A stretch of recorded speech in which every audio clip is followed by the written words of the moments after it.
Hey, so if you're looking for a simple, privacy-focused browser, yeah, the DuckDuckGo browser might be exactly what you need. It blocks trackers by default, keeps your data private, and is super easy to use. In this guide, I'll walk you through everything step by step. Alright, first, download the DuckDuckGo browser. You can get it from your device's app store or official website, then install it like any normal app. Once installed, open the browser. You'll see a clean homepage with a search bar and minimal distractions. Now, just type a website or search query and hit enter.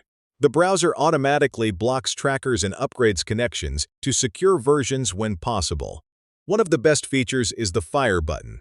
Tap it anytime to instantly clear all tabs and browsing data. Yes, so you can customize your privacy settings too. Tap the menu, go to Settings and adjust things like cookie handling or appearance. When you visit a website, tap the shield icon to see how many trackers were blocked. It gives you a quick idea of how much tracking is happening. If you want to save a site, just tap the menu and add it to bookmarks. This makes it easy to revisit later. If you like it, you can set DuckDuckGo as your default browser, so all links open here automatically. So yeah, that's how to use the DuckGo browser. It's simple, fast, and focused on privacy right out of the box. Give it a try and see how it works for you. Hey,